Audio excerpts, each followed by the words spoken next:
ሰላም ጤና ይስጥልን ክቡራን የዩቲዩብ ቤተሰቦች፣ የሰዓቱን አጫጭር መረጃዎች እየቀርብ ያለው እስከ ፍጻሜው አብራችሁን ቆዩ።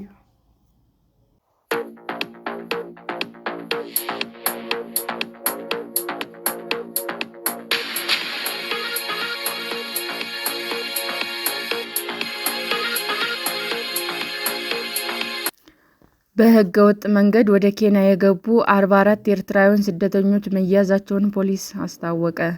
በህገወጥ መንገድ ኬንያ የገቡ 44 ኤርትራውያን ስደተኞች በምዕራባዊ የሀገሪቱ ክፍል መያዛቸውን ፖሊስ አስታወቀ።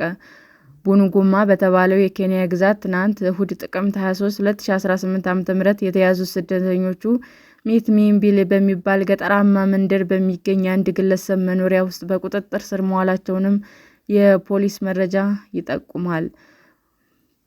ቡንጉማ ግዛት ኤርትራውያን ስደተኞቹ ከኢትዮጵያ ወደ ኡጋንዳ እና ከኢትዮጵያ ወደ ኬንያ የሚተላለፉበት መስመር ነው። ስማቸው ያልተጠቀሰ የዓይን እማኞች እንዳሉትም ስደተኞቹ ትናንት ጠዋት በወታደራዊ ተሽከርካሪ ወደ አካባቢው ደርሰዋል። ኤርትራውያኑ በቡርጋድ ፖሊስ ጣቢያ የተያዙ ሲሆን ምርመራ ተደርጎባቸው ፍርድ ቤት እንደሚቀርቡም ተገልጿል።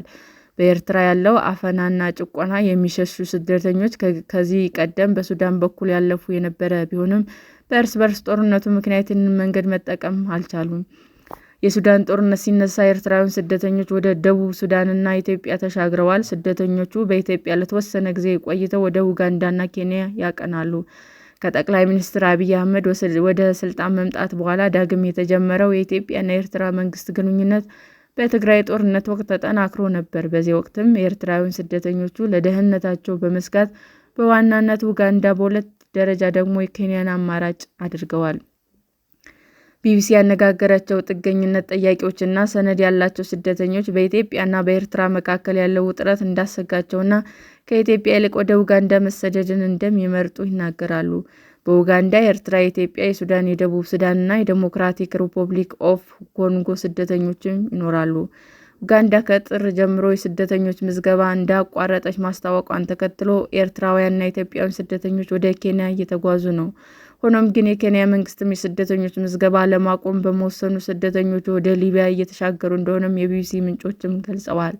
ሰሞኑን ስምዖን የተባለ ኤርትራዊ ስደተኛ ለቢቢሲ እንደተናገረውም የፖላንድ ኤምባሲ የቪዛ ጥያቄ ውድቅ ካደረገ በኋላ ለ2 ዓመታት ገደማ በኬንያ ኖሯል። በጋብቻ ወደ ፖላንድ ለመሄድ ሞክሬ የቪዛዬ ጥያቄ ውድቅ ተደረገ። ይግባኝ ብልም ድጋሚ ውድቅ አደረጉት። በዚህ ምክንያት እንደ አማራጭ የወሰድኩት በሊቢያ አድርጎ ወደ አውሮፓ መግባት ነው ይላል። አክሎም ኬንያ ውስጥ በርካታ ስደተኞች ስለሚኖሩ ሀገሪቱ የስደተኞች ሰነድ ለማደስም ፈቃደኛ አይደለችም። ወደ ሊቢያ የሄድኩትም አማራጭ ስላጣሁ ነው ብሏል። የኢትዮጵያና የኤርትራ መንግስት ግንኙነት ከጊዜ ወደ ጊዜ እየሻከረ በመምጣቱ ኤርትራውያን ስደተኞች ኢትዮጵያ ውስጥ በተደጋጋሚ እንደሚታሰሩና እንግልት እንደሚደርስባቸውም ይናገራሉ። በዚህ ምክንያት ከኢትዮጵያ ለመውጣትም ይገደዳሉ። ከዚህ ቀደም ኡጋንዳ የኤርትራውያን ስደተኞች ምቹ እንደነበረች ይነገራል። አንጻራዊ ነፃነትና የስራ ዕድል ያገኙም ነበር። አሁን ግን ስደተኞቹ ወደ ኬንያ ለመሄድ ተገደዋል። ከዚህ በፊት ኤርትራውያን ስደተኞች ወደ ኬንያ ለመግባት ሲሞክሩ በቁጥጥር ስር ውለዋል። የጥገኝነት ጥያቄዎች በፍርድ ቤት ከታየ በኋላ ከስር የተለቀቁም አሉ።